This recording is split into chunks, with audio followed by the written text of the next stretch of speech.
Avatar Meher బాబాకి జై. జై బాబా అండి అందరికీ. ద జాయస్ పాత్ ఈరోజు విషయంలోకి వెళ్దాము. నిన్నటి రోజున మనము 1936వ సంవత్సరంలో జరిగిన విషయాల్ని తెలుసుకున్నాం. ముఖ్యంగా వీళ్ళందరూ కూడా మైసూరు వెళ్ళడము, అక్కడ మణికి ఒక సీరియస్గా ఉండేటటువంటి ఆపరేషన్ జరగడము, ఆమె చనిపోయే పరిస్థితి నుండి బయటపడ్డము, ఈ విషయాలన్నీ కూడా మనం తెలుసుకున్నాము. ఇక ఈరోజు విషయంలోకి వస్తే, కేన్స్ 1937 జూలై నెలలో బాబా నాసికాశ్రమాన్ని మూసివేశారు. స్త్రీ మండలి వారు, కొంతమంది పురుష మండలి వారు, అలాగే పాశ్చాత్య ప్రేమికులు అందరూ కలిసి ఫ్రాన్స్కి బయలుదేరారు. ఆ ఫ్రాన్స్లో ఉండేటటువంటి కేన్స్ నగరానికి ప్రయాణమయ్యారు.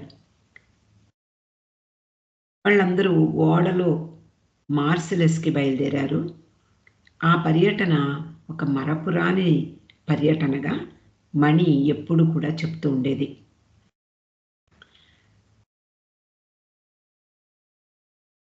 నిజానికి వీళ్ళందరినీ బయట వేరే దేశాలకు వెళుతున్నాము అన్నప్పుడు వీళ్ళల్లో సహజంగానే, ముఖ్యంగా స్త్రీ మండలి వారికి చాలా సహజంగానే ఉత్సాహం ఉంటుంది. కానీ అక్కడికి వెళ్ళిన పరిస్థితి ఏమిటి అంటే, ఇక్కడ ఏకాంతంలో ఎలాగ ఉన్నారు అంటే, మెహరాబాద్ కొండ మీద ఎలాంటి ఏకాంతవాసం గడిపేవారో అలాగే వాళ్ళు అక్కడికి వెళ్ళినా ఎక్కడికి వెళ్ళినా కూడా ఈ స్త్రీ మండలి వారికి ఏకాంతవాసంలోనే ఉండేవారు. కాబట్టి ఫ్రాన్స్లో కేన్స్ నగరానికి వీళ్ళందరూ వెళ్ళినా కూడా బాబాతో వాళ్ళ జీవితం ఎప్పటిలాగే ఏకాంతవాసమే కొనసాగింది. కానీ వీళ్ళకి తేడా ఏమిటి అంటే, నాసికాశ్రమంలో ఉండేటటువంటి స్త్రీలను వీళ్లతో కలిపి ఉంచేవారు. స్త్రీ మండలి వారు బాబాతో వెళ్ళిన వాళ్ళు ఎవరు అంటే, మెహ్రా, మణి, నాజా, కుర్షెడ్, సూనామాసి, వాలు.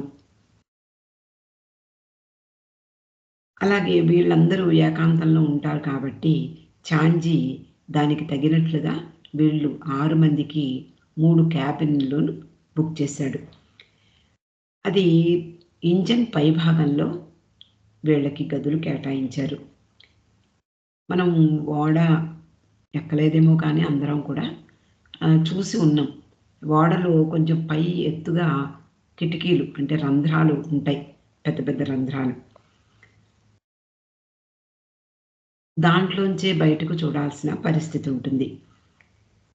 నేల మీద కంటే భయంకరమైనది ఈ సముద్ర ప్రయాణం. వీళ్ళందరికీ అతి తొందరలోనే ఆ అనుభవాలు కలిగాయి. వీళ్ళందరూ కూడా చాలా ఉత్సాహంగా బయట దేశాలు వెళుతున్నాం కదా అని కొంతమంది ఉత్సాహపడ్డారు. కానీ వాళ్ళకి ఎక్కడికి వెళ్ళినా ఏకాంతంలోనే ఉండడం అనేది జరిగింది. ముఖ్యంగా వాళ్ళు బాబాతో ఉంటున్నాము అనేటటువంటి ఆ ఆలోచన వాళ్ళకి ఉత్సాహాన్ని ఇస్తుంది. ఎక్కడికి వెళ్ళినా, ఎక్కడ ఉన్నా, చూసినా చూడకపోయినా, ప్రదేశాలు, అందమైన ప్రదేశాలు చూసినా చూడకపోయినా కూడా బాబాతో మనం ఉన్నాము అనేటటువంటి ఆలోచనే వాళ్ళకి స్ఫూర్తినిస్తుంది. కానీ నేల మీద కూడా వీళ్ళు ప్రయాణం చేసేటప్పుడు ఎప్పుడు 3వ తరగతి అలాగే బ్లూ బస్ టూర్స్లోనూ మనం విన్నాం. అనేక సందర్భాలలో కిక్కిరిసిపోయినటువంటి ఆ బస్సుల్లో ప్రయాణం చేస్తూ ఉండేవారు. కానీ ఇక్కడ సెపరేట్గా గదులు ఇచ్చారు. వాళ్ళకి వేరే పనేమీ ఉండేది కాదు. అయినా కూడా వీళ్ళకి ఎంత ఇబ్బందులు ఎదురయ్యాయి అంటే, ఈ సముద్ర ప్రయాణం మీద అంటే ముఖ్యంగా ఆ రోజుల్లో, ఏ రోజుల్లో అయినా ఈ సీ సిక్నెస్ అనేది తప్పనిసరిగా ఉంటుంది ప్రతి ఒక్కరికి కూడా. కాబట్టి ఎన్నడూ వీళ్ళకి అనుభవం లేనటువంటి ఈ సీ సిక్‌నెస్‌తో చాలా బాధపడ్డారు. ముఖ్యంగా స్త్రీ మండలి వారు.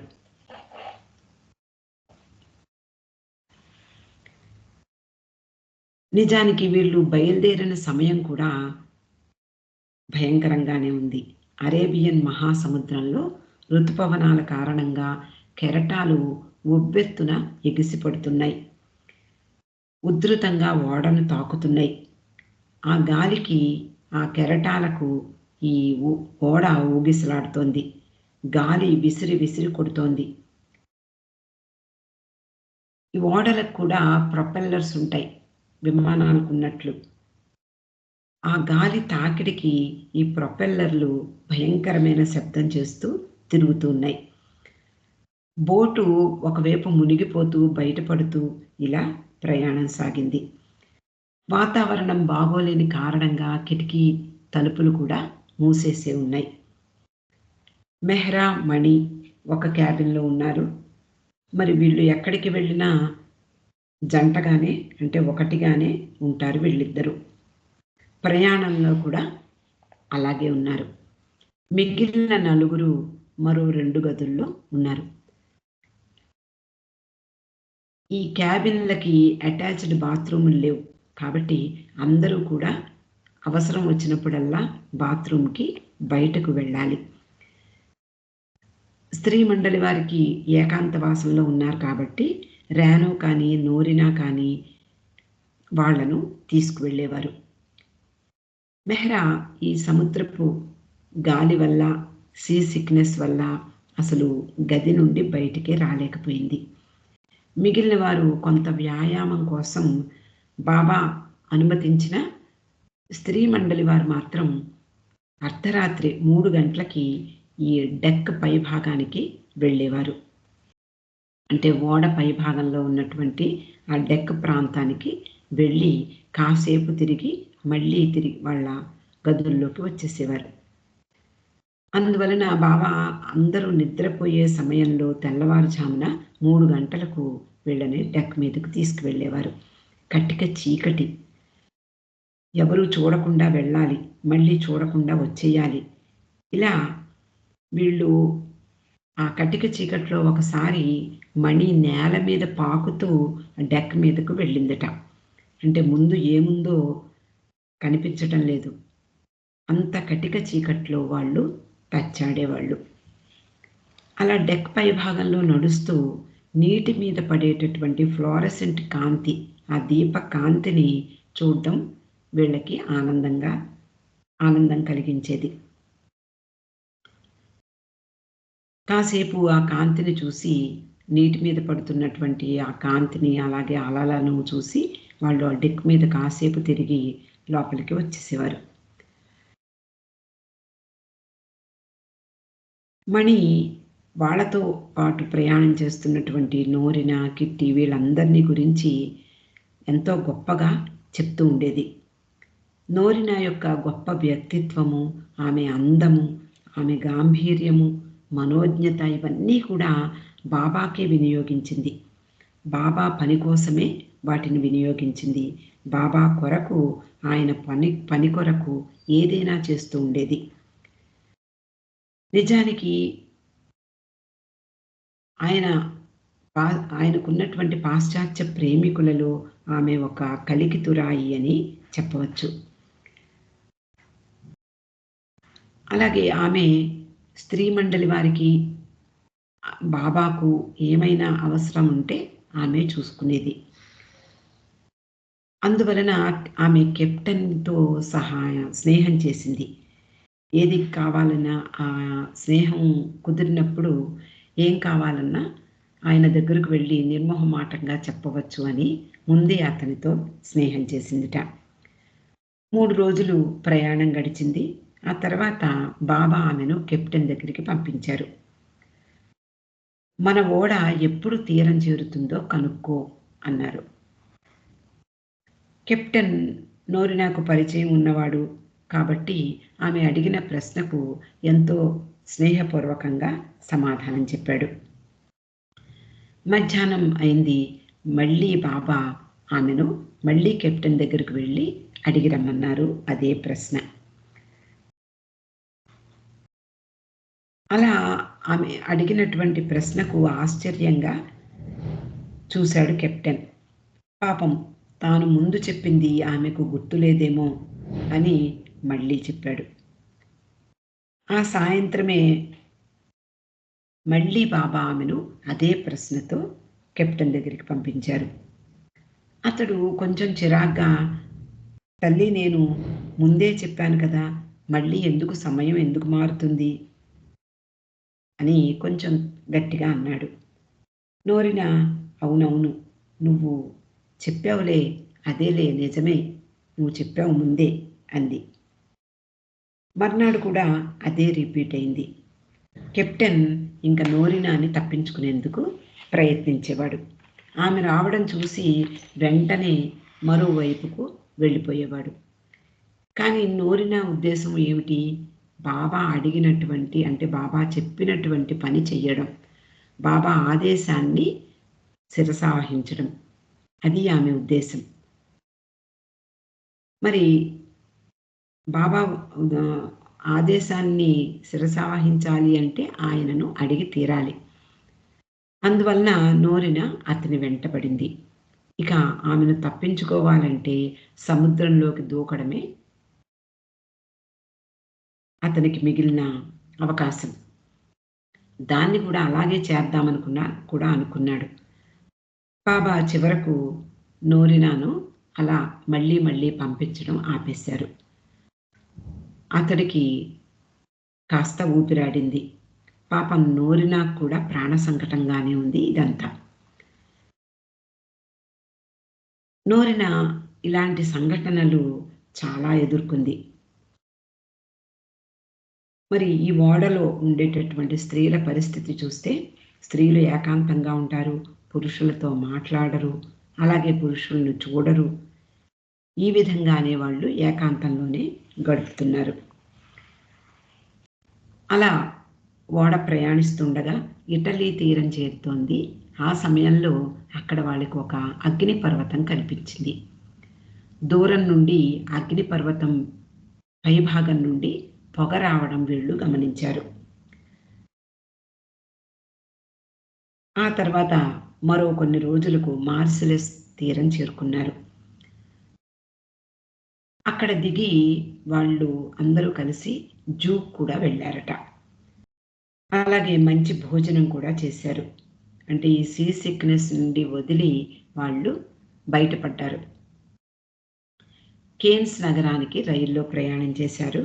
2 రాత్రులు అక్కడ షెల్లీ హౌస్ అనే ఒక బంగ్లాలో గడిపారు. అది ఒక అద్భుతంగా ఉంది అని మణి చెప్తూ ఉండేది. అది ఒక అంటే ఫెయిరీ టేల్స్, అద్భుత కథలు చదువుకునే వాళ్ళం చిన్నప్పుడు. అలా ఉందట ఆ బంగ్లా. మారుమ్రోగుతూ ఉండేది. ఏదైనా శబ్దం ఎక్కువ వచ్చేది. అక్కడ చాలా పురాతనమైనటువంటి ఫర్నిచర్ కూడా ఉందట. చుట్టూ పూల తోట ఎంతో ఆహ్లాదంగా ఉంది. నిజానికి వీళ్ళకి ఆశ్చర్యం కలిగించింది ఏమిటి అంటే, ఈ స్త్రీలు అంటే ముఖ్యంగా మన మండలి స్త్రీలు అక్కడ తొలిసారి కరెంటు దీపాల్ని చూశారు. కరెంటుతో వెలిగే దీపాలు ఇలా ఉంటాయా, స్విచ్ వేస్తే ఇలా ఆరిపోతాయా, ఇవన్నీ వాళ్ళు అక్కడ మొట్టమొదటిసారిగా గమనించారు. అక్కడ నుండి వాళ్ళు విల్లా క్యాలడోనా అక్కడకు మారారు. అది చాలా పెద్ద బంగ్లా, చుట్టూ అందమైన తోటతో ఎంతో ఆహ్లాదం కలిగించేది. ఈ బంగ్లాలో వీళ్లతో పాటు పాశ్చాత్య స్త్రీలను కూడా కొంతమందిని బాబా ఇక్కడే ఉండమన్నారు. మిగిలిన వారు అలాగే కొంతమంది పురుష మండలి వారు ఈ బంగ్లాకు కొంచెం దూరంలో ఉన్నటువంటి మరో బంగ్లాలో ఉండేవారు. ఈ విల్లాలో స్త్రీ మండలి వారితో ఉన్న పాశ్చాత్య స్త్రీలు ఉన్నారు కదా, వాళ్ళు కూడా బాబాతో పాటు కొన్ని నెలల తర్వాత అంటే ఈ కేన్స్ ఆశ్రమం ముగిసిన తర్వాత ఇండియా వచ్చేశారు. ఇక్కడ ఒకే బంగ్లాలో నివసించబడడంలో ఒక అంతరార్థం ఉంది. అదే పశ్చిమ స్త్రీలు కలిసి ఉండడం, ఒకరినొకరు అర్థం చేసుకోవడం, ఒకరితో ఒకరు సర్దుకుపోవడం. ఇది ఈ దశ ఈ కేన్స్ నగరంలో ఉన్న బంగ్లాలో జరిగింది. బాబా కొంతమందినే ఎన్నుకొని ఆ విల్లాలో ఉండేందుకు అనుమతించారు. అయినప్పటికీ ప్రతిరోజు దానికి దగ్గరలో ఉండేటటువంటి వేరే బంగ్లాలో ఉండేవారిలో ఎవరో ఒకరిని పిలిచి తన స్త్రీ మండలి వారితో గడపమనేవారు. వారి ఆనందమే బాబా కోరుకుంటూ ఉండేవారు. పశ్చిమ దేశాల మధ్య వంతెన ఏర్పాటు చేయడానికే ఇలా బాబా సంకల్పించారు అనేది వాళ్ళకి తర్వాత అర్థమైంది. నిజానికి ఈ పాశ్చాత్య స్త్రీలు మండలి స్త్రీలను చూస్తే ఎంతో అబ్బురపడేవారు, ఆశ్చర్యపోయేవారు. ఏమిటి అంటే వాళ్ళ జీవితాల్లో వాళ్ళకి కనిపించింది ఏమిటి? ఒక అద్భుతమైన క్రమశిక్షణ, మనసుని అదుపు చేసుకోవడం. ఇవి పాశ్చాత్య స్త్రీలలో కాస్త తక్కువగా ఉండేవి, అంతగా ఉండేవి కావు అని వాళ్ళే అనుకునేవారు. కొన్నిసార్లు వాళ్ళకి తెలియకుండానే వాళ్ళల్లో ఉండేటటువంటి బలహీనతలు బయటపడుతూ ఉండేవి. కానీ ఈ మన బాబా మండలి స్త్రీలు మాత్రం ఎన్నడూ ఏ రకంగానూ వాళ్ళల్లో అంతర్గతంగా ఉన్నటువంటి ఏ విషయాలను బయటకు రానిచ్చేవారు కాదు. నిజానికి కేన్స్ నగరంలో ఉండగా ఈ పాశ్చాత్య పర్యటనలో బాబాను అనేక మంది అంటే ఆ దేశ వాసులు అనేక మంది బాబాను దర్శనం చేసుకున్నారు. అక్కడ మండలి స్త్రీలు ఏమేం చేసేవారు? మణి రాసుకుంది. వాళ్ళు సాధారణంగా బీచ్‌కి వెళ్తూ ఉండేవారు. అక్కడ ఫైర్ వర్క్స్ అంటే బాణసంచా కాల్చడం కూడా వీళ్ళు చూశారు. ఆ రోజుల్లో కిట్టి బర్త్‌డే వచ్చింది. మంచి డిన్నర్ పార్టీ కూడా చేసుకున్నారు. అందరూ కలిసి వాకింగ్‌కి వెడుతూ ఉండేవారు, ఆటలాడుకునేవారు. బాబా కూడా ఆటల్లో పాల్గొనేవారు. అక్కడ ఉండేటటువంటి గార్డెన్‌లో సైకిల్ తొక్కుతూ ఉండేవాళ్ళు. బాబాతో కలిసి ట్రెజర్ హంట్ అనే ఆటలను కూడా ఆడుతూ ఉండేవారు. ఆ సమయంలో అంటే కేన్స్ నగరంలో ఉన్నటువంటి ఆ సమయంలో మెహ్రాకు పియానో వాయించడం నేర్పింది కిట్టి. ఆ సమయంలో రువాను బొగస్లేవ్ కూడా అంటే ఆమె యొక్క బర్త్‌డే కూడా వచ్చింది.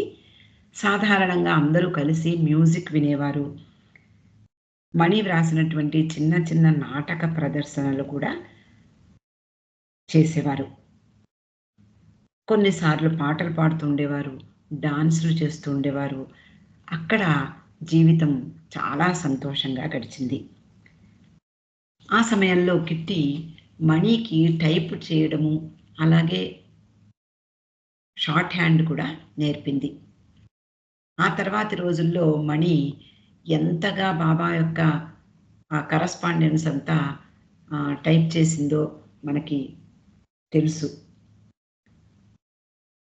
ఆమె స్ఫురద్రూపి కాబట్టి చాలా తొందరగా నేర్చుకుందిట. షార్ట్ హ్యాండ్‌కి నిజంగా చాలా సమయం పట్టేది ఆ రోజుల్లో. కానీ మణి తొందరగా నేర్చుకుంది. అలాగే టైప్ చేయడం కూడా చాలా బాగా నేర్చుకుంది. ఈ పర్యటనలో బాబా వీళ్ళనందరినీ కూడా ప్యారిస్ తీసుకువెళ్ళేవారు. నిజానికి ఏకాంతవాసంలో ఉంటూ ప్యారిస్ అందచందాలను చూడడం ఎంత కష్టమో ఊహించుకోవచ్చు. అక్కడ ఉండేటటువంటి వరల్డ్ ఫెయిర్‌ని కూడా చూశారు వీళ్ళు. నాకు ఆ ప్రాంతంలో అంటే ప్యారిస్ ప్రాంతంలో చాలా ఇన్‌ఫ్లూయెన్స్ ఉంది. బాబా ఎప్పుడు ఎక్కడికి కావాలన్నా, ఎక్కడికి వెళ్ళాలన్నా అక్కడ అన్ని ఏర్పాట్లు చేస్తూ ఉండేది. యూరోప్‌లో తన స్నేహితురాలికి ఉత్తరం రాస్తే, ఆ స్నేహితురాలు, ఆమె భర్త కలిసి బాబాకు ఆతిథ్యమిచ్చారు.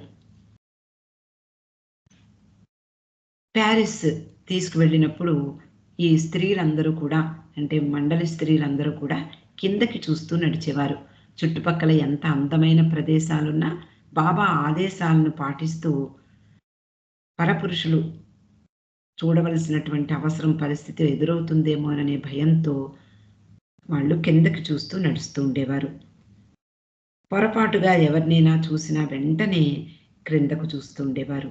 మెహ్రా మామూలుగానే నల్ల కళ్ళద్దాలు ధరించేది. ఈఫిల్ టవర్ ఎక్కినప్పుడు మాత్రం వీళ్ళు చాలా ఆనందాన్ని పొందారు. అలా కొన్ని నెలలు గడిచాయి. నవంబర్ నెలలో కేన్స్ ఆశ్రమం మూసివేశారు. ఇక్కడ కేన్స్ ఆశ్రమంలో ఉండగా అంటే బాబా అక్కడ చేసినటువంటి అనేక విశ్వ కార్యక్రమం గురించి మనకి లార్డ్ మెహర్‌లో చాలా విస్తృతంగా వర్ణించబడింది. కానీ ఇక్కడ అంటే మణిపరంగా రాసినటువంటి పుస్తకం కాబట్టి ఆమె పురుష మండలి వాళ్ళు ఏం చేస్తున్నారు లేదా బాబా యొక్క విశ్వ కార్యక్రమం గురించిన విషయాలు ఆమె ఇక్కడ పొందుపరచలేదు. కాబట్టి మణి దృక్పథంలో ఈ కేన్స్‌లో ఉండేటటువంటి ఆ రోజుల్ని మణి వర్ణిస్తూ ఉండేది. అలా నవంబర్‌లో కేన్స్ ఆశ్రమాన్ని మూసివేశారు. బాబా, స్త్రీ మండలి వారు, కిట్టి, ర్యానో, నోరినా అలాగే పురుష మండలి వారు అందరూ కలిసి ఇండియా తిరిగి వచ్చారు. ఎలిజబెత్, మార్గరెట్ అలాగే నాని కొన్ని నెలల తర్వాత మెహ్రాబాద్ రావడం జరిగింది. వెళ్ళేటప్పుడు చాలా అవస్థలు పడ్డారు అని మనం చదువుకున్నాం. కానీ తిరిగి వచ్చేటప్పుడు మాత్రం ప్రయాణం చాలా ఆహ్లాదంగా సాగింది. అంటే వేరే ఓడలో టికెట్లు బుక్ చేయడము, వీళ్ళకి గదులు బుక్ చేయడము ఇవన్నీ కూడా కొంచెం వెసులుబాటు కలిగించింది ఈ మండలి వారికి. మణి చెప్తూ ఉండేది, బాబాతో ఉండడం ఒక ప్రక్క విందులు, వినోదాలు ఉంటే మరోవైపు ఉపవాసాలు, కఠిన నియమ నిబంధనలు కూడా ఉంటాయి. రెండు వైపులా ఆయన అంటే రెండు ఇటు అటు కూడా అనుభవాల్ని ఇస్తారు. మళ్ళీ ఏం జరిగినా దేనికి ప్రభావితులు కాకుండా ఉండమని బోధించేవారు. లేదా అన్ని పరిస్థితుల్లోనూ ఒకేలా స్పందించమని కూడా చెప్తూ ఉండేవారు. వెళ్ళేటప్పుడు కంటే వచ్చేటప్పుడు ప్రయాణం చాలా బాగుంది అని మణి చెప్తూ ఉండేది. ఈసారి వాళ్ళు ఉన్నటువంటి క్యాబిన్స్ నుండి బయటకు వచ్చే వీలు కలిగిందిట. అంటే ఏకాంతంగా ఉన్నారు కాబట్టి ఒకవైపు వస్తే అందరూ కనిపిస్తారు. వరండా లాంటిదేదో ఉందేమో అక్కడికి వాళ్ళు వెళ్ళి బయట దృశ్యాలను చూస్తూ ఉండేవారు. అలా బయట దృశ్యాలను ఏకాంతంలోనే వాళ్ళు చూడగలిగేవాళ్ళు.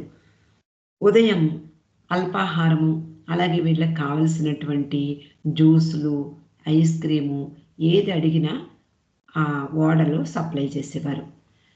వీళ్ళు ఉన్నటువంటి గదుల దగ్గరకు చిన్న లిఫ్ట్‌లో ఆహారం వస్తూ ఉండేదట.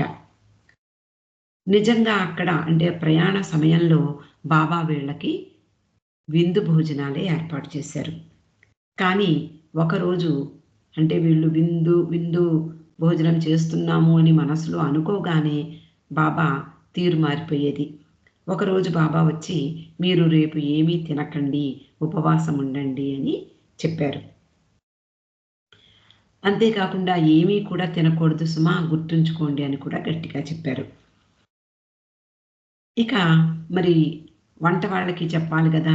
కాబట్టి ఈరోజు మేమేమీ తినము అని వాళ్ళకి కబురు వెళ్ళింది.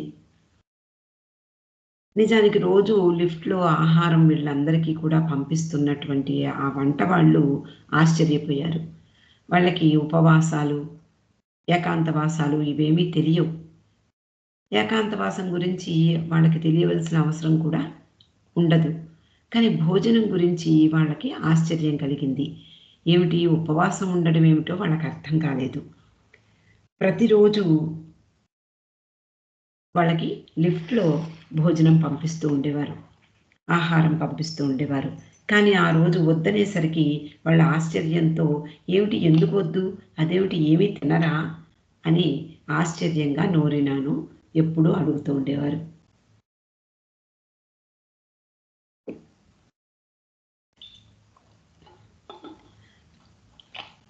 అంతేకాకుండా ఆ ఓడలో అన్ని రకాల ఎక్సర్‌సైజులు చేయడానికి జిమ్ కూడా ఉందట. కొన్ని ప్రత్యేక సమయాలలో ఎవరూ లేని సమయాలలో బాబా స్త్రీ మండలి వారిని అక్కడికి తీసుకువెళ్ళేవారు. మెహ్రా, మణి వీళ్ళందరూ జిమ్‌లో పరికరాలన్నీ కూడా చూస్తూ ఎలా ఉపయోగించాలో నేర్చుకుంటూ ఉన్నారు. బాబాతో పాటు వ్యాయామం చేసిన ఆ వస్తువులన్నీ కూడా గుర్తుపెట్టుకుని తర్వాతి రోజుల్లో వివరించి చెప్తూ ఉండేవారు.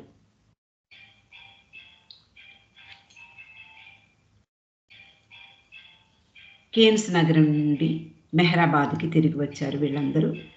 మెహ్రాకు, మణికి అక్కడ నుండి వచ్చిన తర్వాత మెహ్రాబాద్ చాలా కొత్తగా కనిపించిందట. ఎందుకు అంటే చాలా మార్పులు జరిగాయి. అంతకుముందు మొత్తం ఈ 6 మంది, కొద్దిమంది వస్తూ వెళ్తూ ఉండేవారు అంతే. వాళ్ళల్లో వాళ్ళు అంతరంగంగా వాళ్ళల్లో వాళ్ళు అడ్జస్ట్ అయిపోయేవాళ్ళు. అలాగే ఒకళ్ళ గురించి ఒకళ్ళకు బాగా తెలుసు. అందరి నేపథ్యం కూడా ఒక్కటే. ఒక్కటే భాష మాట్లాడేవారు. కేన్స్ నుండి తిరిగి వచ్చాక వాళ్ళ సంఖ్య 20కి పెరిగింది.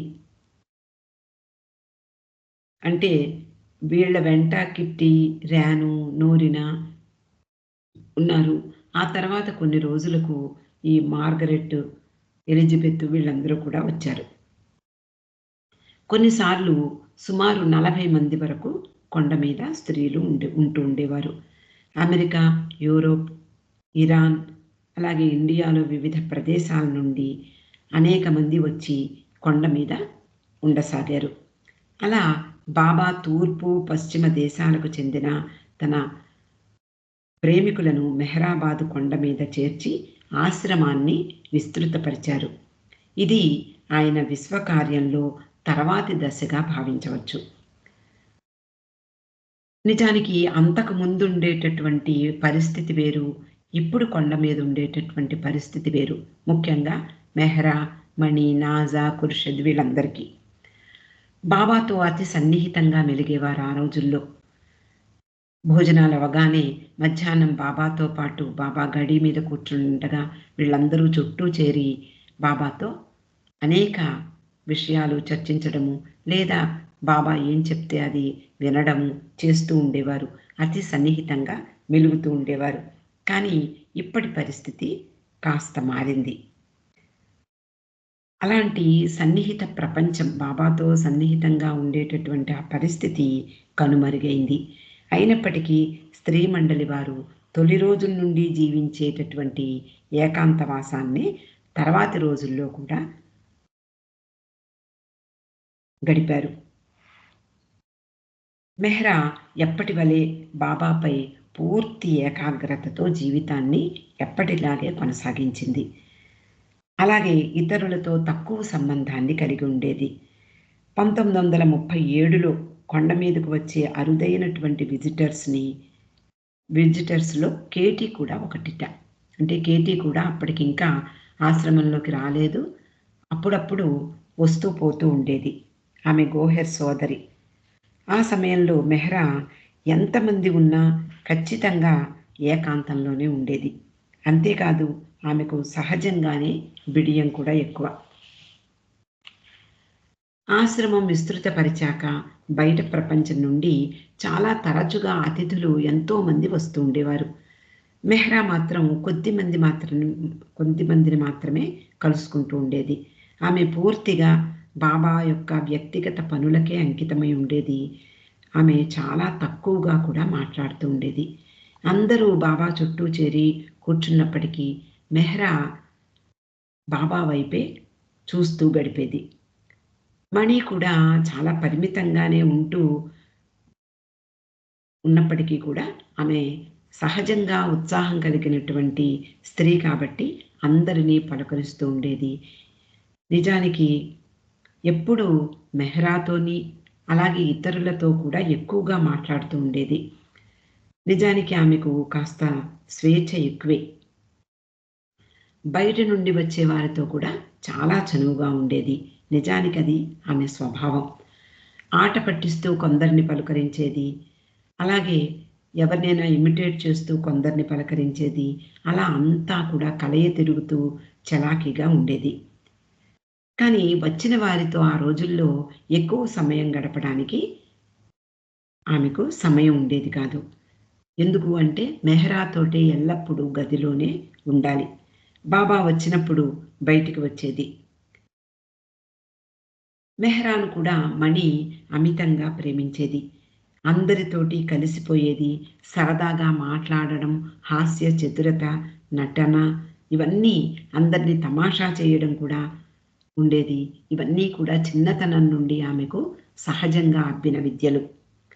అలా అందరితో సరదాగా, చలాకీగా ఉండడము, ప్రతి విషయాన్ని సరదాగా తీసుకోవడం కూడా మణికి బాగా అలవాటు.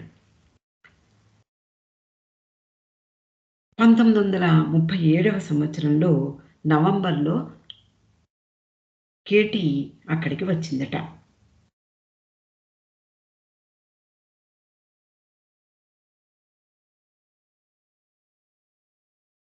అక్కడ ఉండేటటువంటి మండలి స్త్రీలు, అలాగే పాశ్చాత్య వనితల్ని చూసి ఆమె చాలా ఇంప్రెస్ అయింది.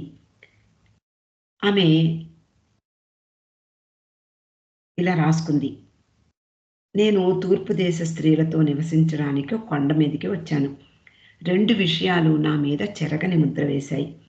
బాబా పట్ల అతి చిన్న విషయాలలో కూడా వాళ్ళందరూ చూపించేటటువంటి తిరుగులేని విధేయత, అలాగే తమ కంటే ఎక్కువగా బాబా గురించి ఆలోచించడము, బాబాను తమ నిత్య సహచరునిగా చేసుకోవడము, రోజంతా వారి ఆలోచనల్లోనూ, మాటల్లోనూ, చర్యల్లోనూ ఆయనని స్మరించడము, ఇవన్నీ నాకు నా మనసుకి హ్మ్, హత్తుకుపోయాయి అని చెప్తూ ఉండేది.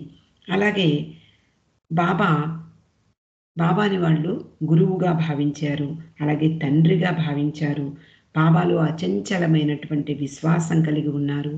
వారి ప్రేమ పసిపిల్లల్లాగా వాళ్ళు ప్రేమను వ్యక్తపరిచే విధానము ఇవన్నీ నా మనసుకి హత్తుకున్నాయి అంటూ చెప్పేది.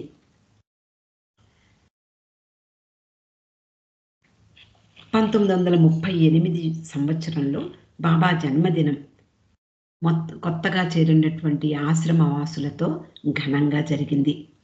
కొండపైన అంటే స్త్రీల వైపు ఉండేటప్పుడు కూడా ఆయన జన్మదినాన్ని పైన చేసుకున్నారు.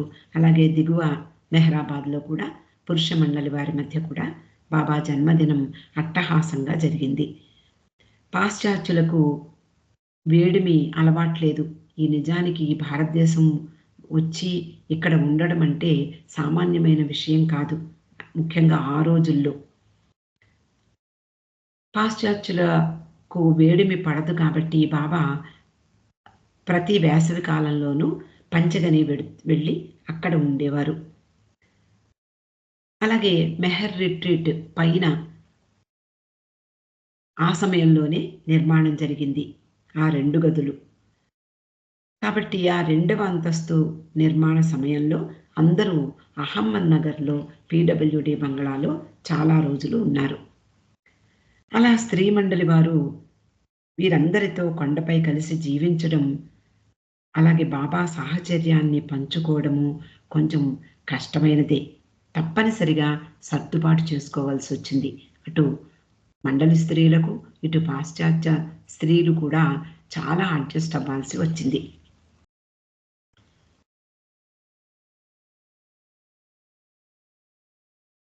ఇండియాలో నివసించాలంటే ఎంత కష్టమో మణి వివరిస్తూ ఉండేది. సాధారణంగా మనము షూ కొనుక్కునేటప్పుడు కాలు పట్టిందో లేదో చూస్తాం. కానీ ఈ రోజుల్లో మన కాలికి సరిపడా షూలు మనకు దొరుకుతున్నాయి. కానీ ఆ రోజుల్లో అలాంటి వెసులుబాటు ఉండేది కాదు. ఆ షూని మనము అలవాటు చేసుకోవాలి. అలవాటు చేసుకుంటే అది మనకి లొంగి ఉంటుంది. కాబట్టి ఈ షూ అనే ఈ వస్తువుని తీసుకొని మణి దానితో పోల్చి చెప్పేది.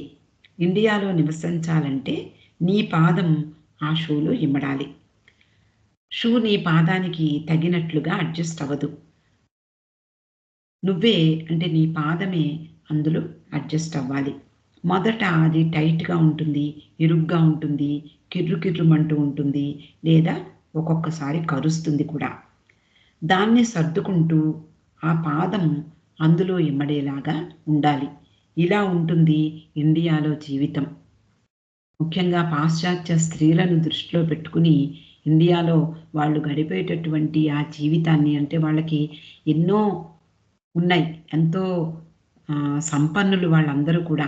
అవన్నీ కూడా వాళ్ళు వదిలేసి బాబాతో జీవించడం అనేది నిజంగా ఆశ్చర్యం కలిగించేది మణికి. కాబట్టి ఇండియాలో పరిస్థితి గురించి ఇలాంటి ఉపమానంతో చెప్తూ ఉండేది. ఇండియా రావడానికి ముందే ఈ పాశ్చాత్య స్త్రీలను గురించి మణి చెప్తోంది. ఇండియా రావడానికి ముందే బాబాకు వాళ్ళందరూ అంకితమయ్యారు. వాళ్ళ జీవితాలు బాబాకి చెందిపోయాయి. వాళ్ళు ఏం చేసినా ఆయనకు విధేయులయ్యే చేసేవారు. బాబా వారిని అన్నిటినీ వదిలి రమ్మన్నారు. వాళ్ళ సంపదల్ని, వాళ్ళ యొక్క వ్యాపారాలు, ఉద్యోగాలు, వాళ్ళ యొక్క కుటుంబాలు, వాళ్ళు చేసేటటువంటి అక్కడ కార్యకలాపాలు అన్నిటినీ వాళ్ళు వదిలి ఇక్కడికి వచ్చారు. దేశాలు వదిలేశారు, వాళ్ళ కుటుంబాలు వదిలేశారు. అలాగే వాళ్ళ ఆనందాలు వదులుకున్నారు, సౌఖ్యాలు వదులుకున్నారు. వారి స్వేచ్ఛను కూడా వాళ్ళు పూర్తిగా వదులుకొని వచ్చారు. వాళ్ళకెంతో పరపతి ఉన్నటువంటి జీవితాలు వాళ్ళవి. వాటిని కూడా వదిలేశారు. వ్యాపారాలు, ఉద్యోగాలు అన్నిటిని వదిలి బాబా రమ్మన్నారు. అలాగే వాళ్ళు వచ్చేశారు. వాళ్ళందరూ వాటర్ ట్యాంక్ పైభాగంలో ఉండేటటువంటి కొత్తగా నిర్మించినటువంటి 2 గదుల్లో ఉండేవారు. ఒకవైపు తూర్పు దేశస్థులు, మరో గదిలో పాశ్చాత్య స్త్రీలు ఉన్నారు. వారి పడకలు దగ్గరగా ఉండేవి. ఎవరికీ ప్రైవసీ లేదు. ఈ రోజుల్లో లాగా ఒక గదిలో ఇమడలేము అనే పరిస్థితి వాళ్ళకి లేదు. వాళ్ళ పడకలు దగ్గరగా ఉన్నాయి. వాళ్ళ పక్కన ఒక చిన్న బల్ల ఉండేదట. దాని మీద బాబా ఫోటో, అలాగే ఒక గడియారం ఉంచేందుకు మాత్రమే ఆ స్థలం. అది నిజానికి ఒక స్కూలు పిల్లలు ఉండే గదిలా కనిపించేది. వాళ్ళు సామాన్యమైనటువంటి వాళ్ళు కారు. వాళ్ళల్లో ప్రిన్సెస్ ఉన్నారు, అలాగే కౌంటెస్‌లున్నారు, వ్యాపారవేత్తలున్నారు, కళాకారులున్నారు. అంటే హెలెన్ లాంటి కళాకారులున్నారు, నృత్యకారులున్నారు, చిత్రలేఖకులున్నారు, గృహిణులు కూడా ఉన్నారు.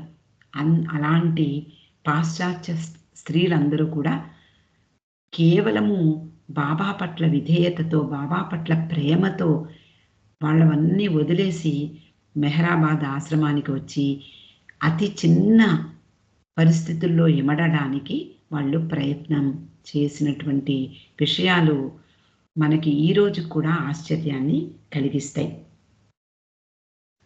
అలా వాళ్ళు అటువంటి గొప్ప జీవితాల్ని వదులుకుని దానికి బదులు ఇక్కడికి వచ్చి ఏం చేశారు?